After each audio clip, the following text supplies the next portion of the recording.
Hello friends, Assalamualaikum. Welcome back to my channel. അപ്പോൾ ഇന്ന് ഞാൻ എത്തിയിട്ടുള്ളത് ചന മസാല റെസിപ്പി ആയിട്ടാണ്. അപ്പോൾ ആദ്യമായി അതിനുള്ള ഇൻഗ്രീഡിയൻസ് ഒക്കെ നമുക്ക് ഡ്രൈ റോസ്റ്റ് ചെയ്ത ശേഷം അതിനെ ഒന്ന് ഫൈനാക്കി പൊടിച്ചെടുക്കണം.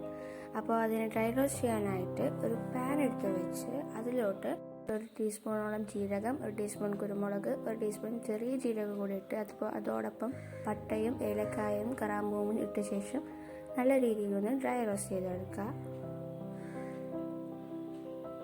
നല്ല രീതിയിൽ ഇളക്കി വന്ന ശേഷം ഇതിലോട്ട് 3/4 ടീസ്പൂൺ മഞ്ഞൾപ്പൊടി, 1 ടീസ്പൂൺ മുളക് പൊടി, 2 ടീസ്പൂൺ മല്ലിപ്പൊടി കൂടി ചേർത്ത് നന്നായി ഒന്ന് ഡ്രൈ ആക്കി എടുത്ത ശേഷം ചൂടാറിയതിനു ശേഷം അതിനെ ഒന്ന് മിക്സിയിലിട്ട് നല്ല ഫൈനാക്കി പൊടിച്ചെടുക്കണം.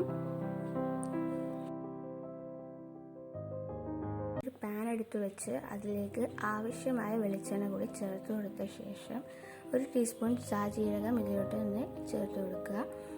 അത് നന്നായി പൊട്ടി വരുന്ന സമയത്ത് ഒരു സവാള വേവിച്ചത് നല്ല രീതിയിൽ അരച്ചെടുത്തത് കൂടി ഇതിലോട്ട് ആഡ് ചെയ്ത് കൊടുക്കാം.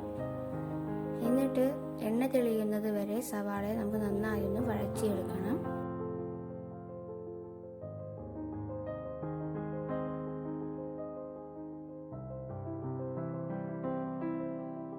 നന്നായി വഴന്നു വന്ന ശേഷം ഇതിലോട്ട് ചതച്ച ഇഞ്ചിയും വെളുത്തുള്ളിയും കൂടി ചേർത്ത് നന്നായി ഒന്ന് വഴറ്റിയെടുക്കണം.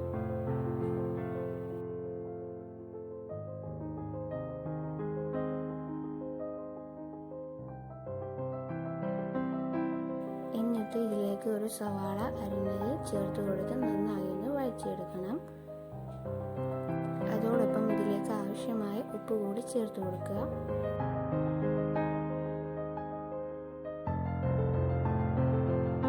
നന്നായി കുക്കായ ശേഷം ഇതിലോട്ട് 3 ടീസ്പൂണോളം നമ്മൾ നേരത്തെ പ്രിപ്പയർ ചെയ്ത് വെച്ച ചന മസാല ചേർത്ത് നന്നായി ഒന്ന് ഇളക്കി കൊടുക്കാം.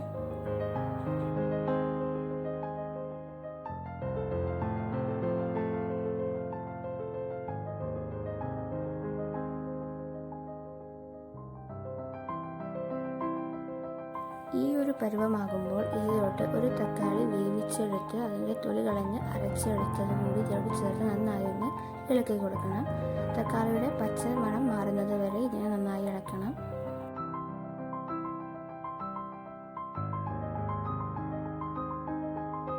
എന്നിട്ട് ഇതിലേക്ക് ഉപ്പിട്ട് വേവിച്ച ചന കൂടി ആഡ് ചെയ്ത് കൊടുക്കുക. എന്നിട്ട് നന്നായി ഒന്ന് മിക്സ് ചെയ്തെടുക്കുക. അതിലേക്ക് ആവശ്യമായ വെള്ളം കൂടി ചേർത്ത് കൊടുക്കുക. അതിനുശേഷം നന്നായി ഒന്ന് ഇളക്കി കൊടുത്ത ശേഷം ഒരു 10 മിനിറ്റോളം അതിനെ തിളപ്പിച്ചെടുക്കണം.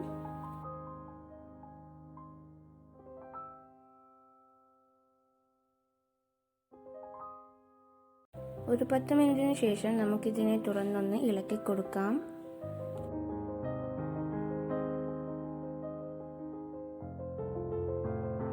എന്നിട്ട് ഇതിലേക്ക് 1/2 ടീസ്പൂണോളം പഞ്ചസാരയും അതുപോലെ തന്നെ മല്ലിയിലയും കൂടി ചേർത്ത് നന്നായി ഒന്ന് ഇളക്കി കൊടുക്കണം. അപ്പോൾ നമ്മുടെ നോർത്ത് ഇന്ത്യൻ ഡിഷ് ഇവിടെ റെഡി ആയിട്ടുണ്ട്. അപ്പോൾ എല്ലാവരും ഇത് ട്രൈ ചെയ്ത് നോക്കാൻ മറക്കരുത്.